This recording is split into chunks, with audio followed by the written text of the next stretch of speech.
Bueno, en estas dos jornadas que vamos a tener, vamos a tratar de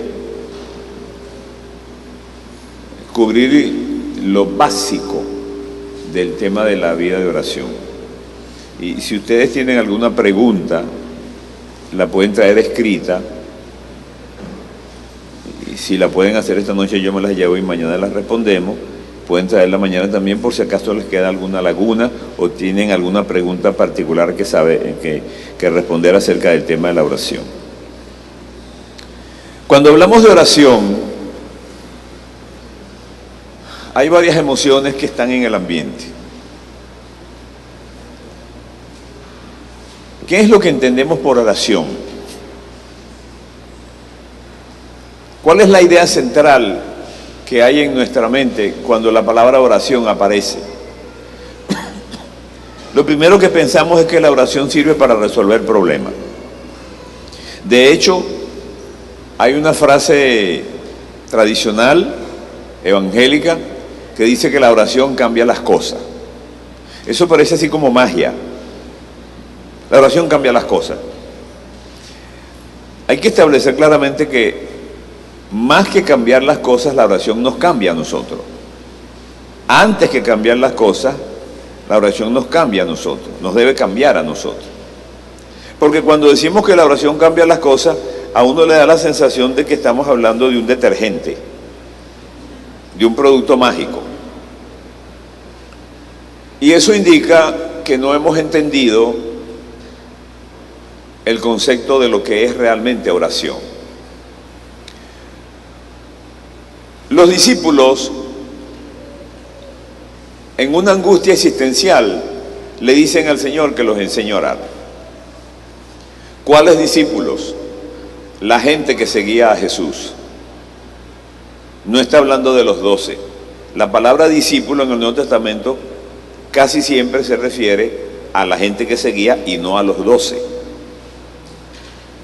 Jesucristo de los discípulos de la multitud escogió a 12 que después los llamó apóstoles. Pero en Lucas 11, cuando habla de los discípulos, obviamente se refiere a ese grupo que no sabemos de qué tamaño era y que le dicen al Señor, increíblemente le piden que los enseñe a orar cuando ellos son judíos. Y cuando un judío te dice que lo enseñas a orar, tú le tienes que preguntar, pero bueno, ¿y tú no eres judío? Tú no eres heredero de Abraham. Tú no eres del pueblo de Dios.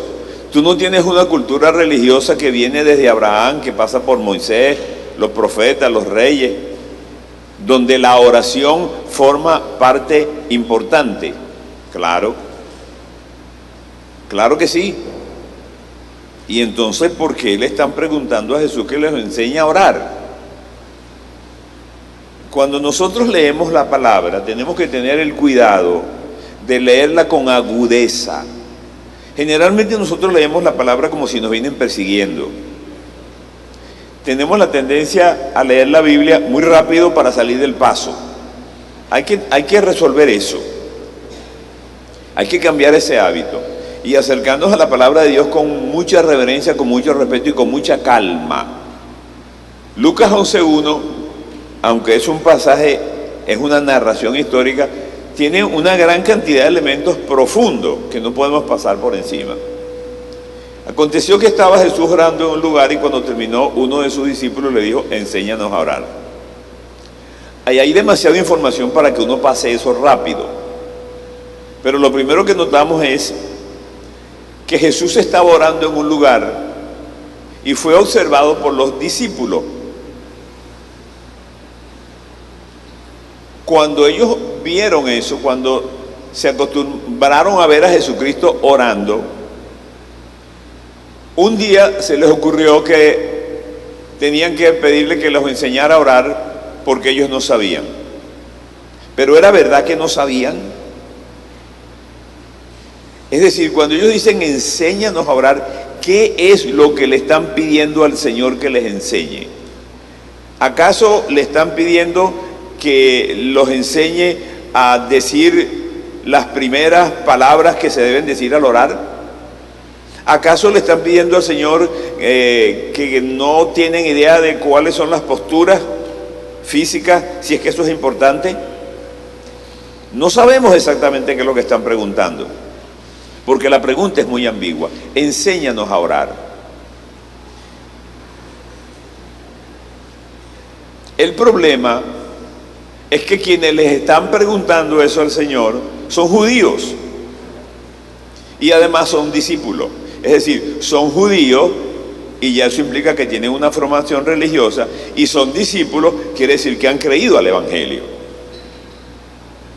Pero viene uno en nombre del grupo y le dice al Señor: enséñanos, lo cual nos permite reconstruir que el grupo había discutido y lo mandaron a él a decirle. Por eso dice: enséñanos.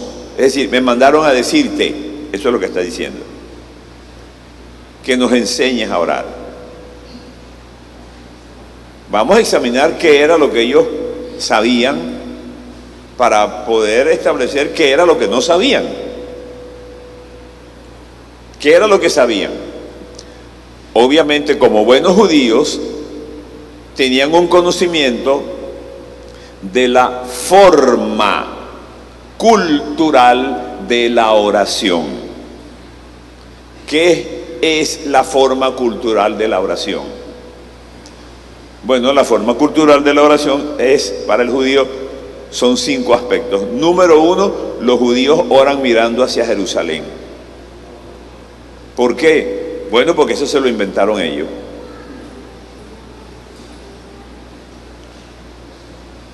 En ninguna parte de la Biblia usted va a encontrar que Dios le dijo que hicieran eso, y tampoco que no lo hicieran. Es decir, eso no es ni bueno ni malo por sí mismo. Tiene un valor cultural, romántico, religioso, interesante, porque bueno, Jerusalén es la capital del rey, ahí está el templo.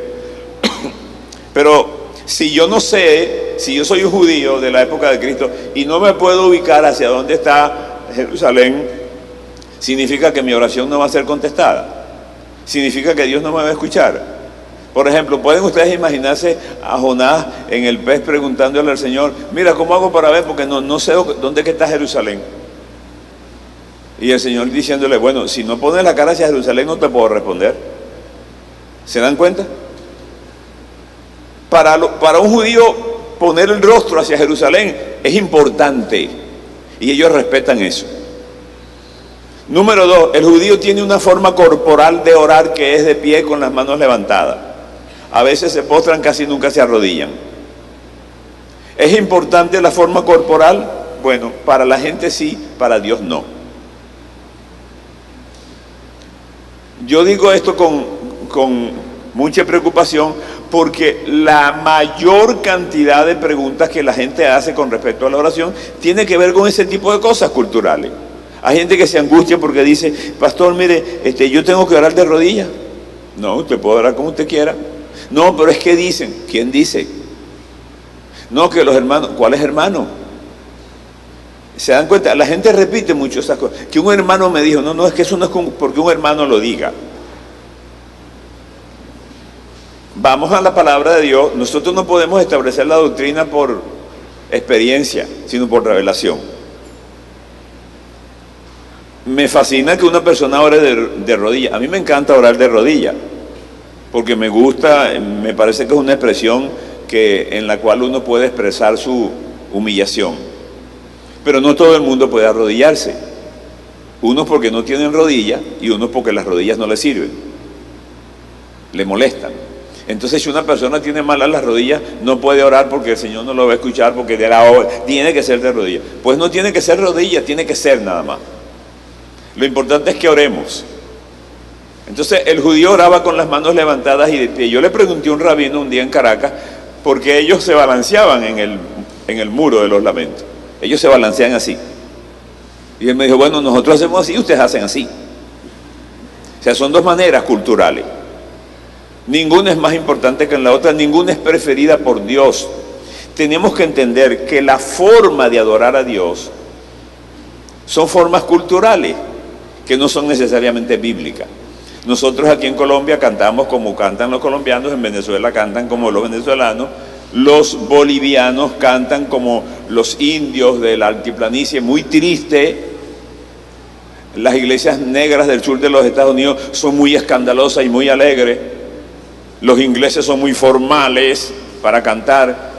Y usted le pregunta a Dios, ajá, ¿y cuál de ellos es el que te gusta más? Me gustan todos, diría Dios. Porque en cuanto lo hagan de corazón, a Dios no le importa la forma. Nosotros nos peleamos por la forma y a Dios no le importan la forma, porque las formas son culturales. Número 3, los judíos oran en el templo y en la sinagoga. Esos son los lugares que ellos escogen para orar. Número 4, los judíos tienen una repitencia diaria de la oración. Hay horas. Lo dice el libro de los Hechos. Pedro y Juan subían al templo juntos a la hora de la oración. Y número 5, el formato de oración judía es un formato bien distinto al de nosotros, porque no es un formato espontáneo como el que nosotros hacemos. El formato de ellos es más rígido, son oraciones largas y son oraciones que tienen que ver puntualmente con circunstancias de la vida. Por eso son como largos poemas. Lo que le están diciendo los discípulos a Jesucristo: señores, Señor, somos el pueblo de Dios, somos herederos de Abraham y tenemos años haciendo esta cosa que se llama oración, pero no nos funciona. Hacemos todo lo que nos han enseñado, todo lo que nos ha enseñado la tradición, pero no nos funciona. Por favor, enséñanos a orar. Esa declaración de los discípulos es la manifestación de una crisis espiritual. Y es la misma manifestación que tenemos hoy en día. La gente hoy en día en la iglesia no sabe orar. Tiene una idea intuitiva de lo que es oración. Y piensa intuitivamente que la oración es así como una palanca que sirve para resolver todo. Porque nos encanta que nos hablen de una categoría que se llama oración, que sirve para conseguir una esposa, un esposo, para conseguir un trabajo, para que se me quite una enfermedad. Es decir, sirve para pedir. Pero la oración no es únicamente una categoría que debe servir para pedir. La oración tiene que servir para buscar y para llamar. Son los 3 verbos con los cuales Jesucristo habla de la oración.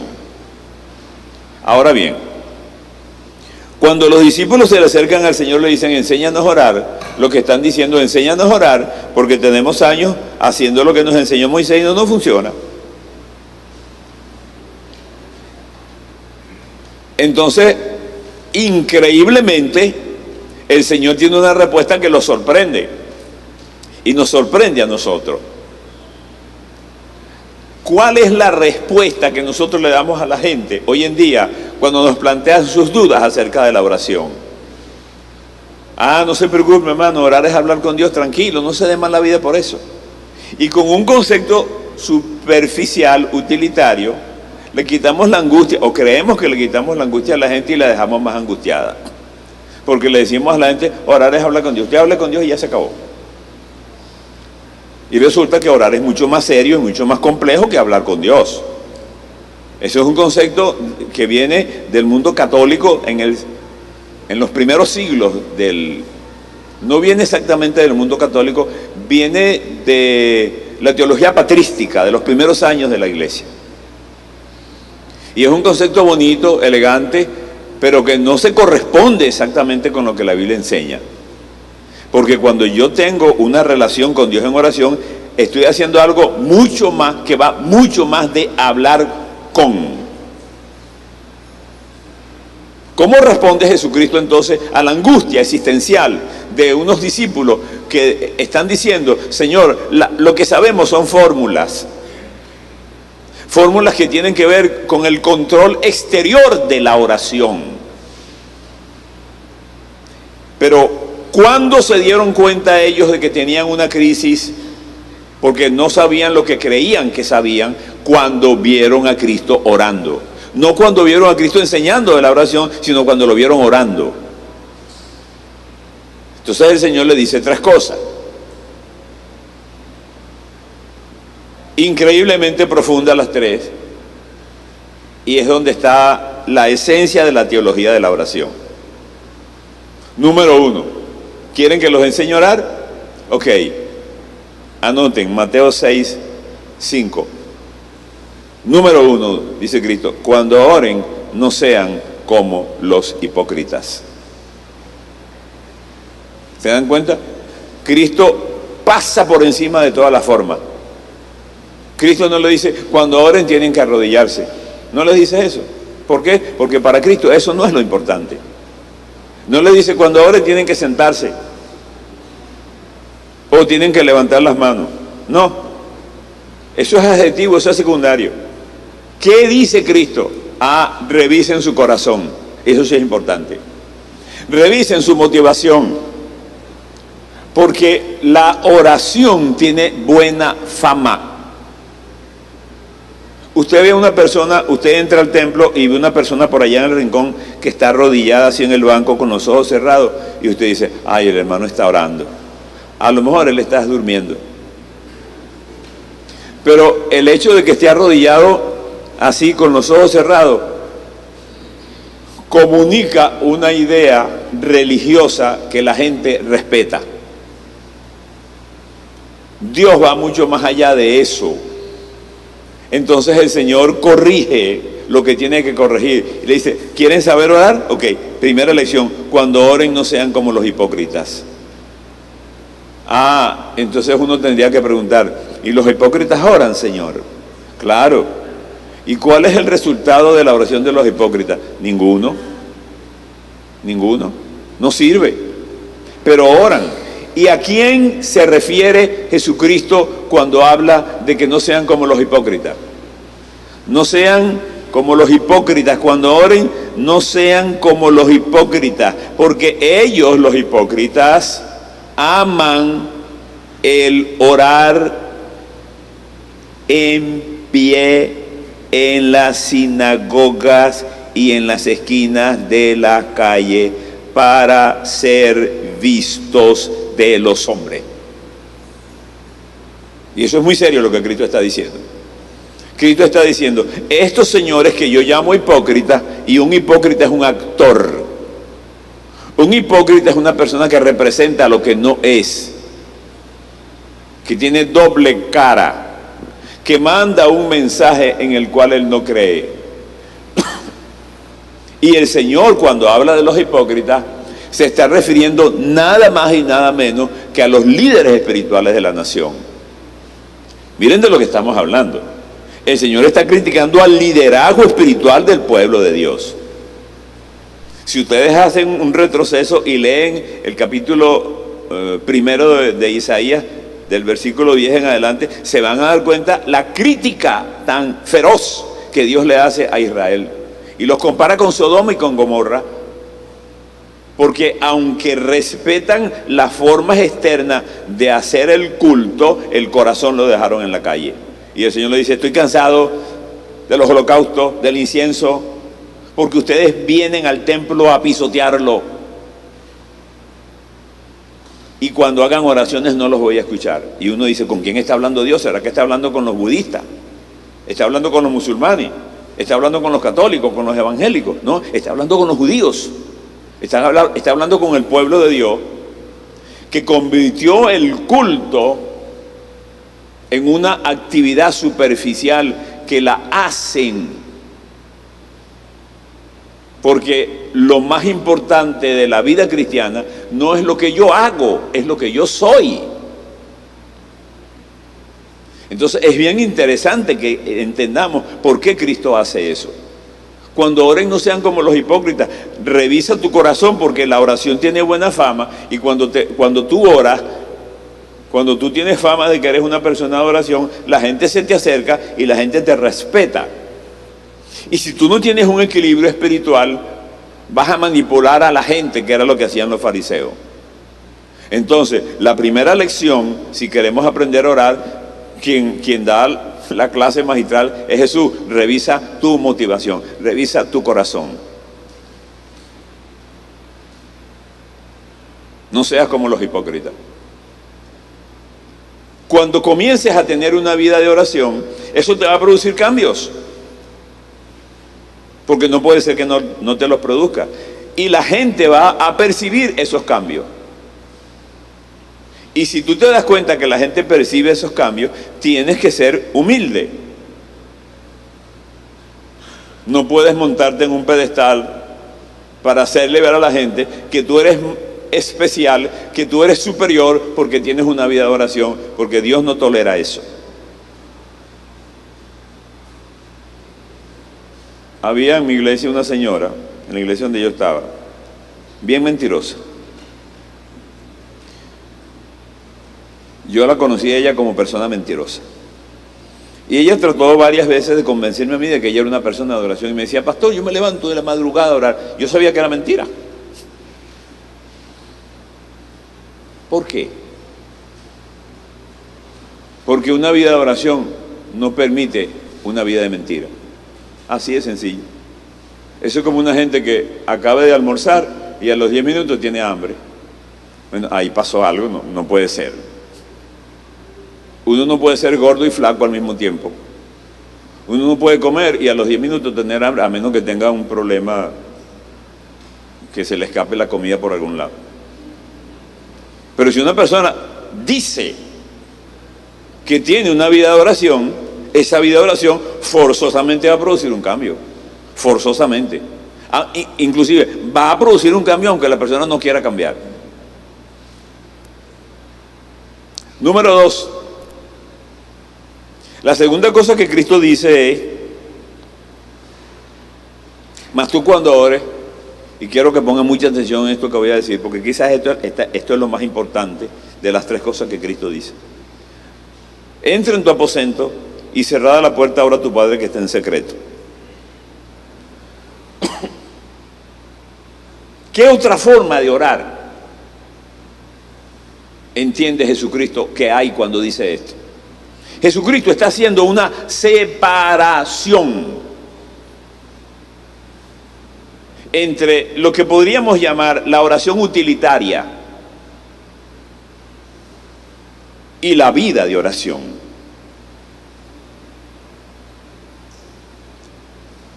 La gran mayoría de los cristianos no tiene vida de oración. La gran mayoría de los cristianos solamente ora, pero no tiene vida de oración. Y Dios les responde y Dios los bendice. Porque para orar y que Dios les responda, la gente no tiene que ser cristiana. Los impíos oran y Dios les responde. 2 hombres vinieron a orar al templo y Dios hace eso porque Dios es bueno, no porque la gente es buena. 2 hombres vienen a orar al templo, Cristo pone el ejemplo. Uno es un publicano y uno es un fariseo. El fariseo es un líder, un teólogo, un maestro. Son los pastores de la nación, son los intérpretes de la ley. Y cuando el fariseo ora, exhibe o trata de exhibir una relación que tiene con Dios y lo expresa verbalmente. Y le dice, Dios, te doy gracias porque yo ayuno 2 veces a la semana. Como si le están preguntando eso.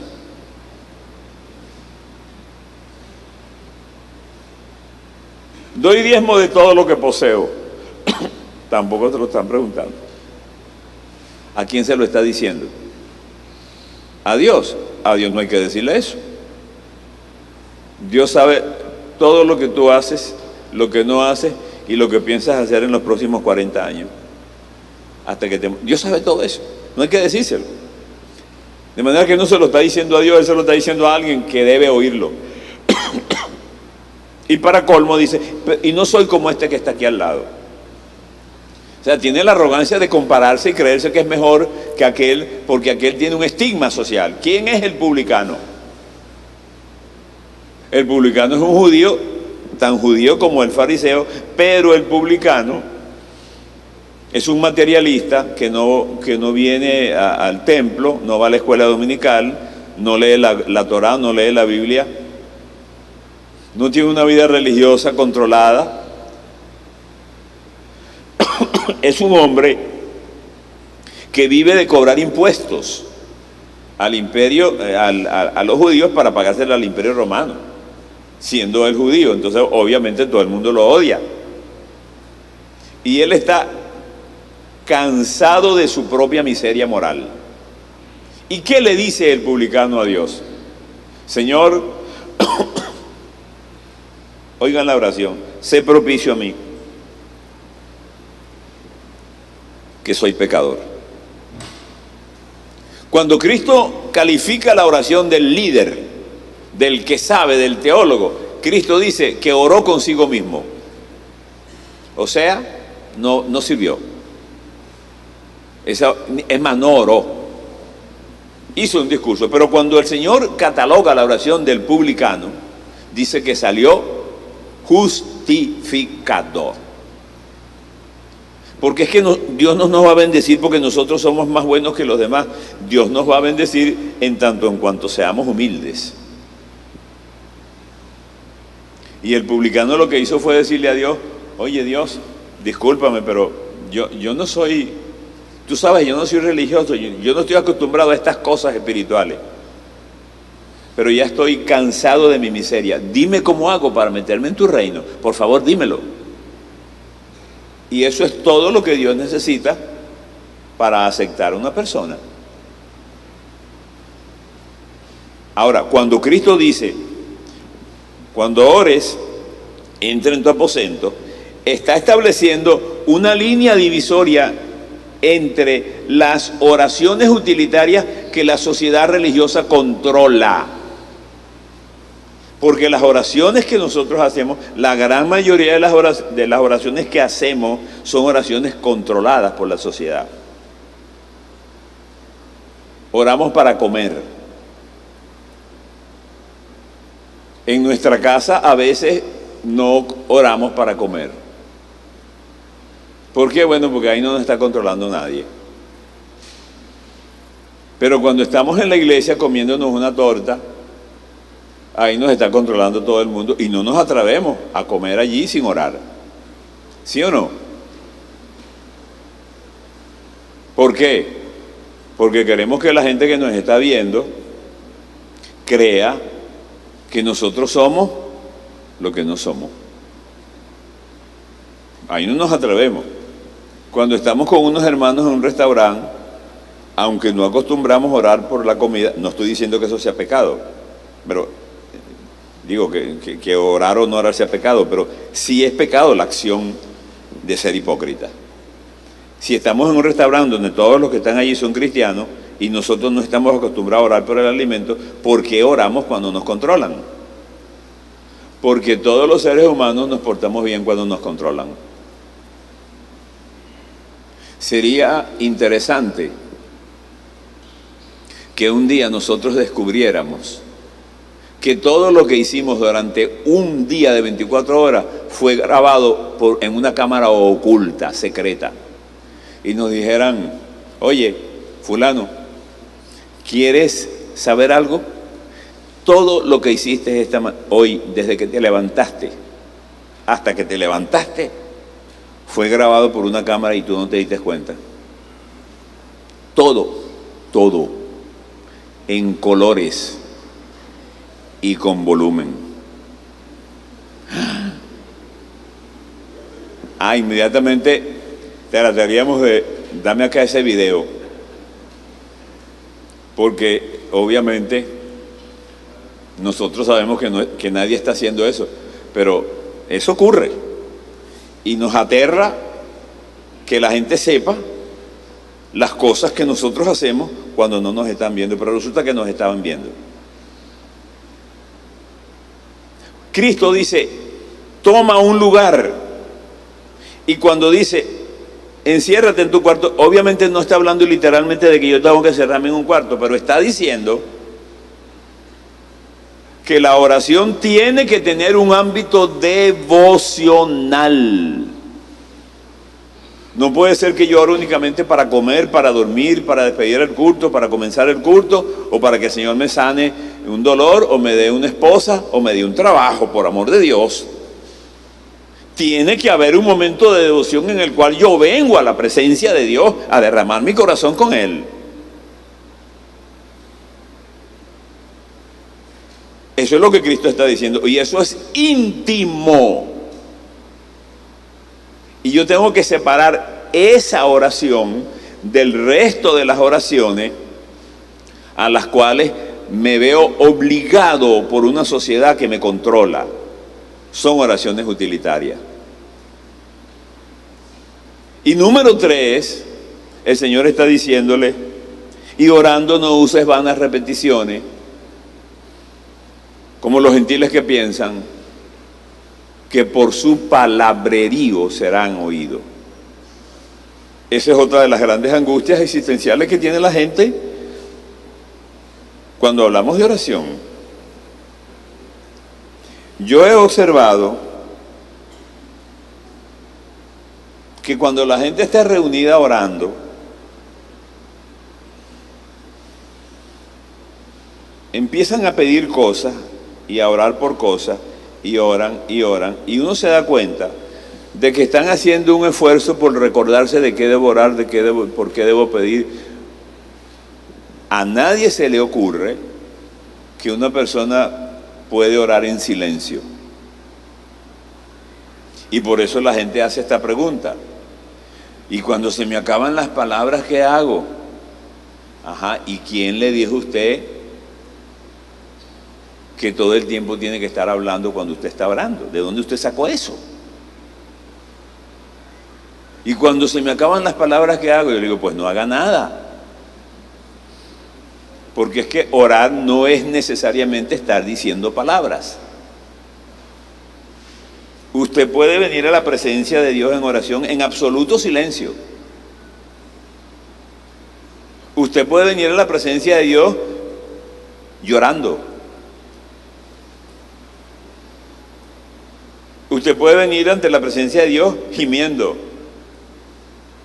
Y a veces las palabras están de más. ¿Por qué? Porque la oración es una relación que yo tengo con Dios. Pero yo no puedo reducir la oración a lo que yo hago en esa relación. Es la relación misma. Y en esa relación algunas veces voy a venir contento o puedo venir angustiado. Y si ustedes quieren ver los diferentes escenarios de una persona orando, ahí tenemos los salmos. Beth Moore, una teóloga norteamericana, ha hecho un estudio increíble de los salmos. Salmos penitenciales, salmos de ascensión, salmos imprecatorios. ¿Cuáles son los salmos que a nosotros nos gustan? Universalmente. Salmo 23. Jehová es mi pastor y nada me faltará. ¿Por qué? Bueno, porque eso es un salmo que es como una cobija. Yo me meto ahí dentro del salmo y es bien elegante, bien sabroso. Dios me cuida, me protege y no me va a pasar nada. Eso es verdad. ¿Cuál otro salmo nos gusta? El Salmo 91. Porque ese es un salmo donde Dios aparece como un guerrero y me protege. El que habita el abrigo del Altísimo morará bajo la sombra del Omnipotente. Oye, qué bueno. Pero lance el Salmo 42 para que vean. El Salmo 42 es la manifestación de una crisis. El salmista está diciendo, como el ciervo brama por las corrientes de las aguas, así clama por ti el alma mía.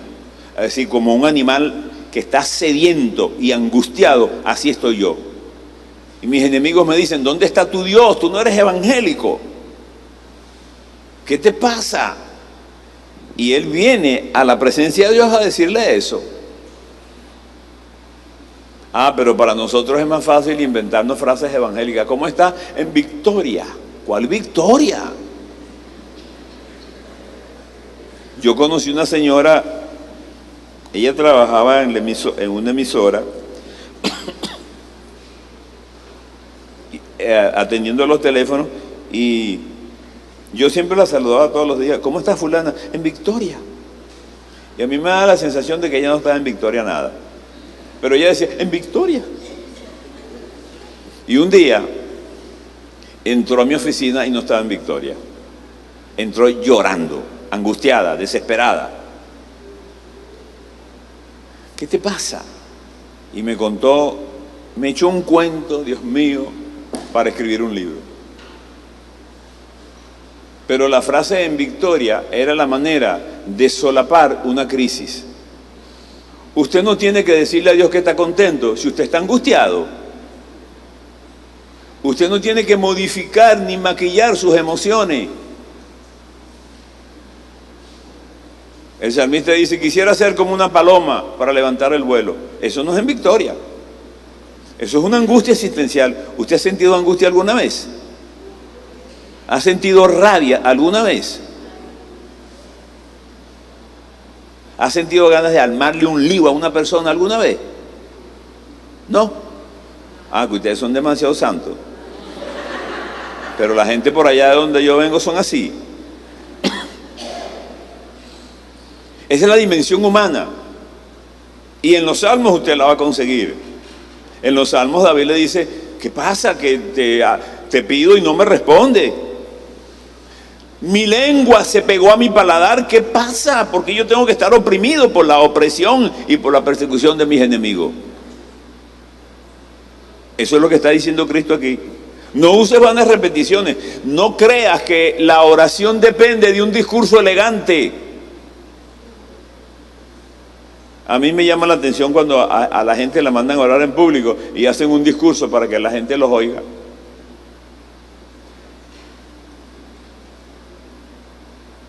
Señor, te doy gracias, bendito Dios Padre Celestial, Padre de nuestro Señor Jesucristo y Dios de toda consolación. Y yo, wow, ¿qué es eso? El tipo está preparando un discurso. Y cuando termina de orar, se le acerca a la gente y le dice, hermano, lo felicito, usted sí ora hermoso. Y el hombre se la cree y dice, gracias. No hemos entendido lo que es oración. Es decir, nosotros no oramos para complacer a la gente. No oramos para llenar un espacio en la liturgia de la iglesia.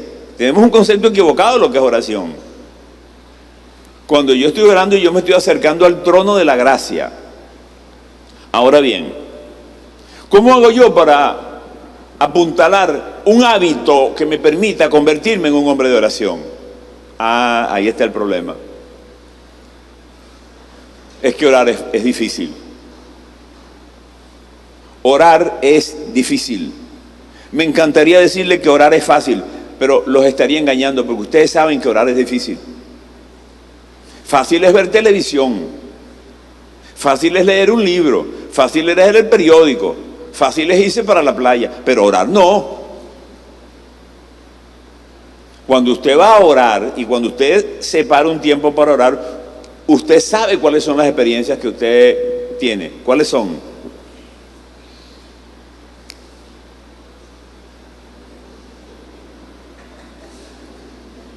¿Qué pasó? ¿Cuáles son las experiencias? Cuando usted dice voy a orar, entra en la presencia de Dios inmediatamente sin ningún problema. ¿Sí o no? ¿Ah?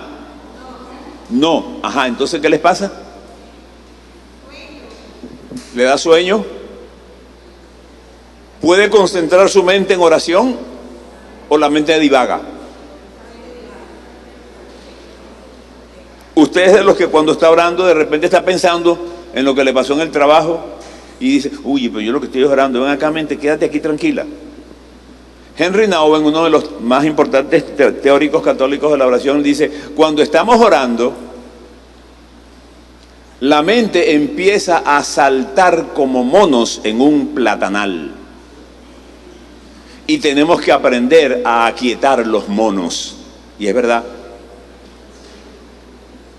Empezamos a orar y la mente nos lleva, nos saca de la oración. Y empieza una serie de interrupciones. ¿Cuáles son las interrupciones que ocurren cuando tenemos un momento de oración? ¿Cómo? ¿Lo qué? No oigo.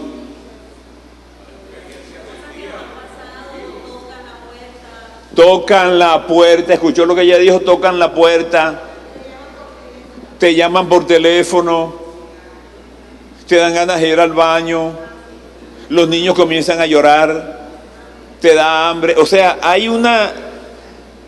¿Ustedes creen, hermanos, que cuando yo tengo la disposición de separar un tiempo para venir a la presencia de Dios, yo entro en una batalla espiritual? ¿Por qué? Si usted lee el libro de Apocalipsis, Allí dice que las oraciones suben a la presencia de Dios como un incienso.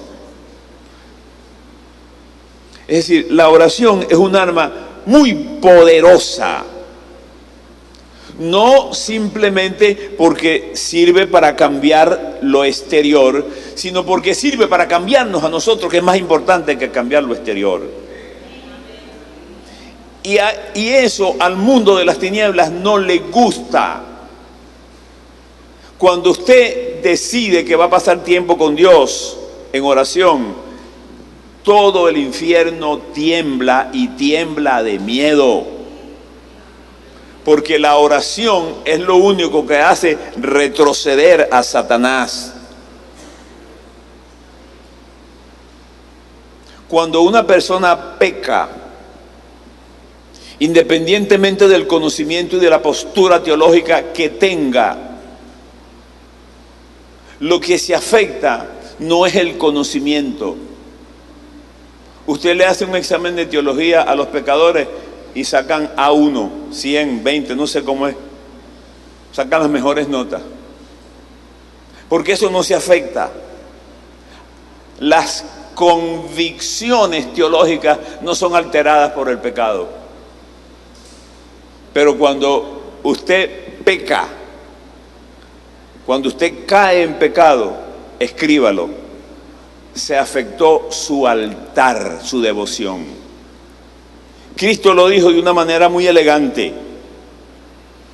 Me parece una frase increíblemente profunda y sencilla al mismo tiempo. Pero creo que hay, me permiten el término, una conspiración universal contra la oración. Porque no hemos podido entender, ni hemos podido aplicar esa frase increíble de Jesucristo: velad y orad para que no entréis en tentación. ¿Qué es lo que es vulnerado cuando el individuo cae en pecado? El altar. He hablado con muchísimas personas en muchos lugares, con las vidas destruidas, líderes de todos los niveles, ministros, hombres y mujeres, llorando por su pecado. Y tú les examinas la teología y está intacta. No pecaron porque tenían confusiones teológicas. No es que pecaron porque, bueno, no sabían si eso era o no pecado. No, ese no es el problema. Pecaron porque no entendieron lo que Cristo dijo. Y Cristo lo que dijo en 2 platos fue que la vida de oración y la oración como sistema es lo único que sirve para incorporar poder en la vida de un hombre para que no caiga en la tentación. Ahora, ¿por qué ocurre eso? ¿Por qué la oración tiene ese poder? La oración es un milagro. La oración es un encuentro de dos mundos. Cuando oramos, el Señor nos transforma. Cuando no oramos, el mundo nos transforma. ¿Qué es lo que ocurre en el proceso de la oración? Como es un encuentro de dos mundos, a mí me va a pasar como la grasa que se derrite con el fuego.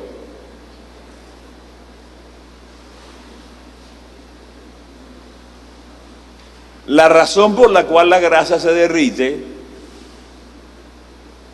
es porque su naturaleza es transformada cuando se acerca al fuego. La grasa tiene una estructura molecular, pero usted la acerca al fuego y ella se transforma, igual que el agua. Usted le baja la temperatura al agua y se convierte en hielo. Es la misma agua, pero cambia su estructura. Pero si usted le mete fuego, se convierte en gas. Cambia su estructura. La grasa cambia su estructura cuando se acerca al fuego. ¿Por qué? Porque Dios lo hizo así. En cambio, el barro, cuando se acerca al fuego, también cambia su estructura, pero se endurece. Ahora, si le diéramos a la grasa la posibilidad de hablar y de entender, y la grasa pudiera decir un día: estoy cansada de derretirme cada vez que me acerco fuego, así que yo hoy decidí que no me voy a derretir y me voy a acercar cerquita, cerquita, y no me voy a derretir porque tomé la decisión de no derretirme, y ya, se acabó. El fuego le va a decir: grasa, quien te hizo a ti y me hizo a mí es Dios, fue Dios. Eso no es mi culpa, yo soy fuego y yo derrito la grasa. No hay nada que tú puedas hacer para no derretirte si estás cerca de mí. Si no quieres derretirte, lo único que puedes hacer es alejarte, bien lejos, donde mi área de influencia no te transforme. Pero si te acercas, escríbelo, no tienes remedio, te derrito. La oración es exactamente eso. Pero yo no estoy hablando de orar por la comida. No estoy orando de orar cuando me monto en un avión ni cuando me monto en un bus. No estoy hablando de eso. No estoy hablando de orar para despedir el culto. No estoy hablando de eso. Estoy hablando de el tiempo que yo escojo para estar en la presencia del Señor. Sin traer una lista, sino para pasar tiempo con Él. Y cuando yo empiezo a pasar tiempo con el Señor en oración, obviamente Él me va a transformar. Y va a transformar áreas de mi vida que yo no creía que necesitaban ser transformadas. Eso le pasó, por ejemplo, al profeta Isaías cuando tiene una experiencia mística y percibe al Señor manifestando su santidad. En el año que, ¿se acuerdan? Isaías 6. En el año que murió el rey Usías, yo vi al Señor sentado en su trono alto y sublime. Es una visión impresionante de la presencia de Dios. Estaba rodeado de querubines que cada uno tenía 6 alas, con 2 cubrían su cuerpo, con 2 cubrían su rostro, con 2 cubrían sus pies y con 2 volaban. ¿Y qué decían? Estaban proclamando la santidad de Dios. Y cuando el profeta ve eso, él grita y descubre una pecaminosidad residual que él no había percibido. Quizás los psicólogos digan que eso es una reacción neurótica, que estaba asustado Isaías, pero la Biblia no dice eso. La Biblia dice que uno de los querubines agarró una pinza, una brasa, y le tocó los labios y le dijo: tienes razón, Isaías, esto quita tu culpa y limpia tu pecado. ¿El pecado de quién? El pecado del profeta Isaías. Cuando nosotros nos acercamos a la presencia de Dios, la presencia de Dios nos va a descubrir nuestros pecados evangélicos. Sin que nosotros lo digamos: Señor, descubre. No, es que cuando te vas acercando. Ahora, yo no estoy hablando de un milagro de 5 minutos.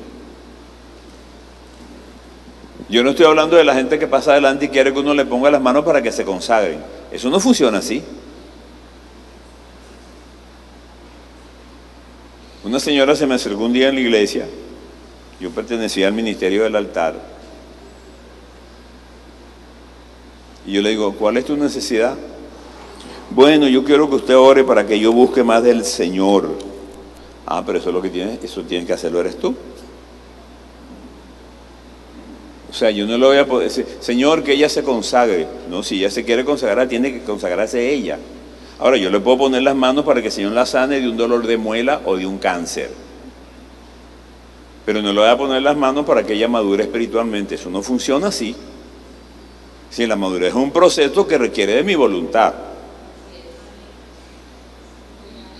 Entonces yo tengo que decidir qué tipo de cristiano quiero ser. Yo voy a tener muchas angustias cuando quiero tener un hábito de oración. Una de las angustias que tengo es que no voy a sentir la presencia de Dios. Ajá, ¿y qué pasa cuando yo no siento la presencia de Dios? ¿Que Dios no está? No, que no la sentí. Pero Dios está. ¿Por qué? Porque Él siempre está. Es más, porque Él dijo que va a estar. Él dijo, yo estoy con ustedes todos los días. Ahora, a veces la van a sentir, a veces no la van a sentir. Porque el panorama espiritual no es estático, es muy dinámico. A Daniel le pasó, pero Daniel tenía una gran experiencia. Daniel era un hombre de oración. 21 días orando y no sintió nada. En una situación política y espiritual muy crítica en Israel. Y el 21º día apareció un personaje del reino de Dios, ¿se acuerdan? Con nombre y apellido, con nombre. Dijo, Daniel, varón muy amado, yo no pude venir.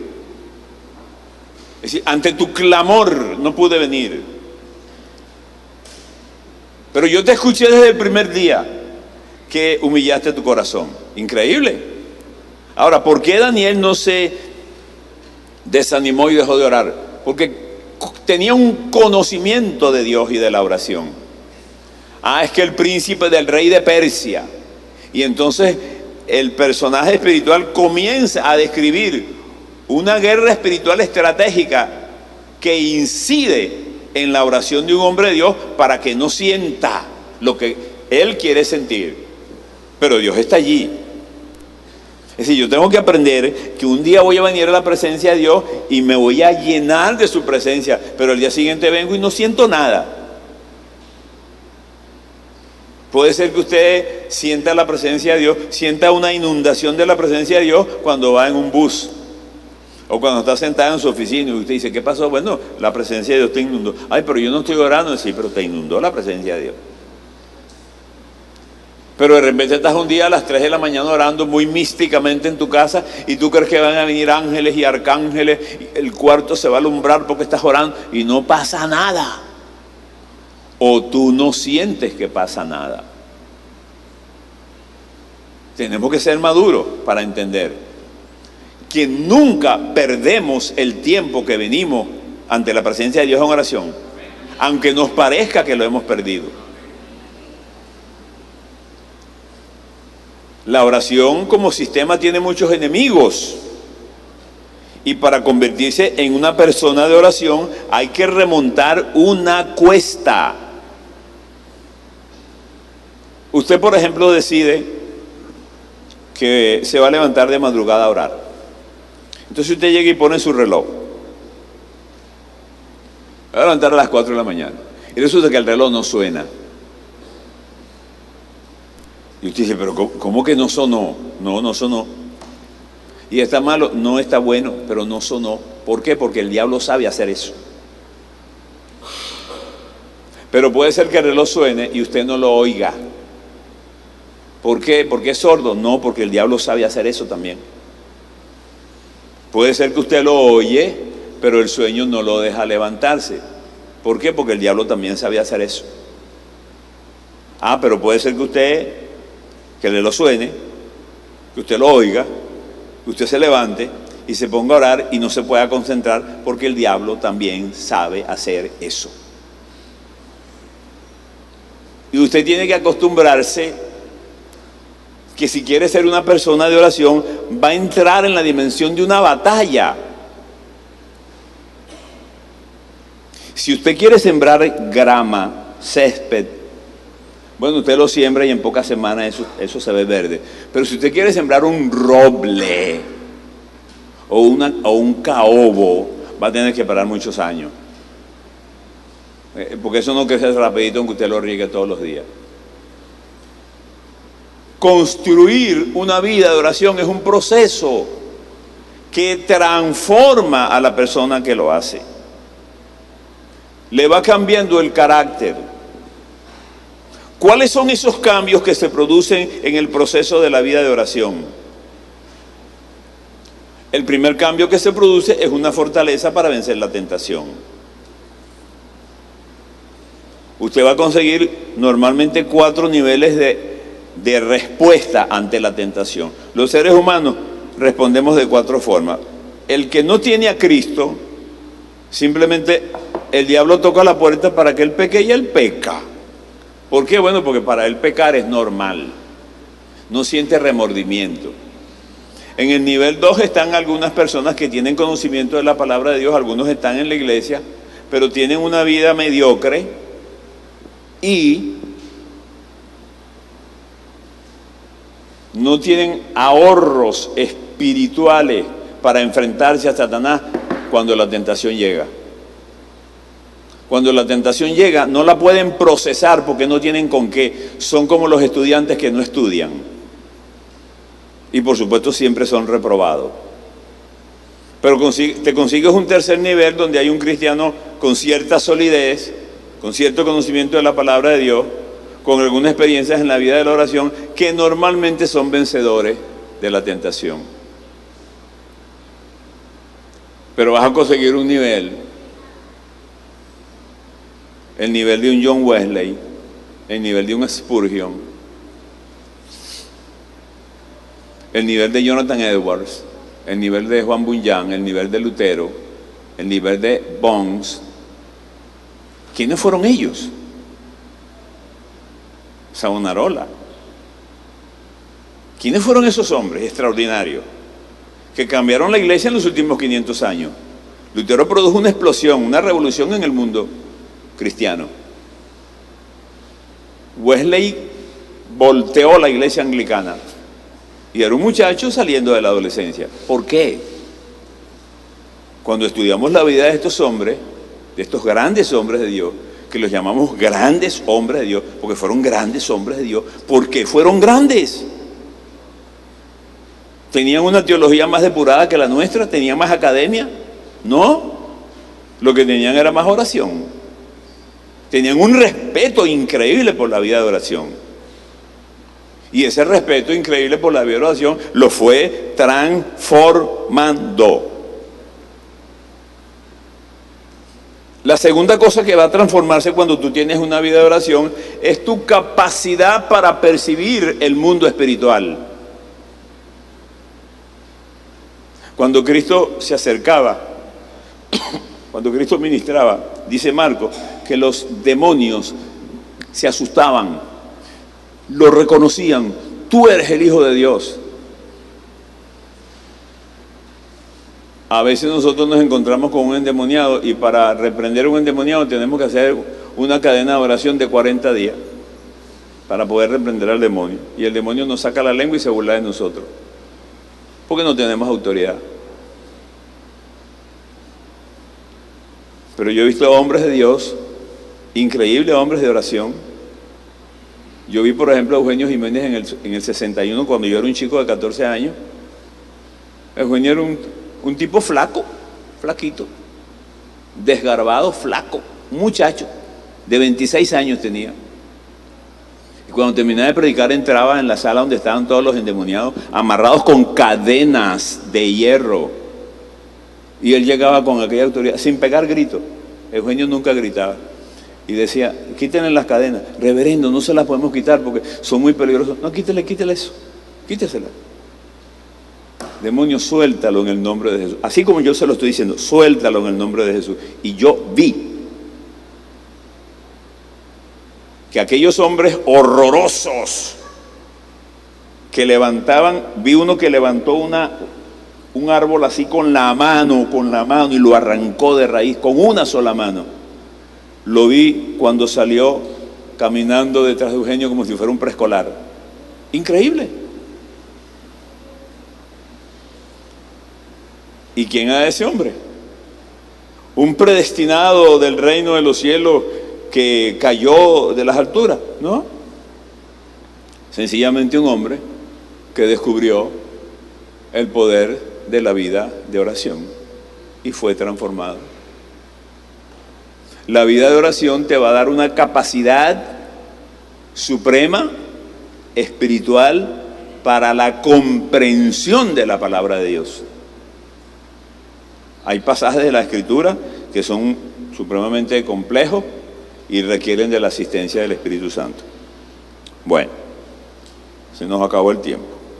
Mañana, con la ayuda del Señor, nosotros vamos a examinar algunos otros detalles. Si ustedes tienen alguna pregunta, tráiganla, por favor. Si me la pueden dar esta noche, yo me la llevo. Si no, la traen mañana, pero me las entregan antes para yo poder procesarla. Pero mañana vamos a examinar qué fue lo que vieron los discípulos en Jesús. ¿Qué fue lo que vieron? ¿Por qué se impresionaron? ¿Por qué cuando vieron a Jesús orando se dieron cuenta que ellos no sabían? Porque mañana vamos a establecer que Jesucristo, el Hijo de Dios, era un hombre de oración.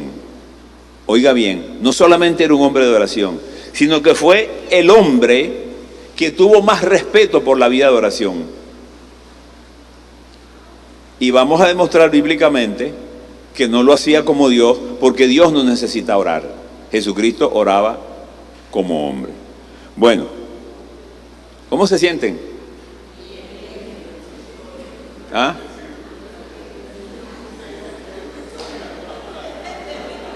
¿Van a amanecer orando? Yo espero que amanezcan orando. Mañana voy a preguntar ¿cuántos amanecieron orando?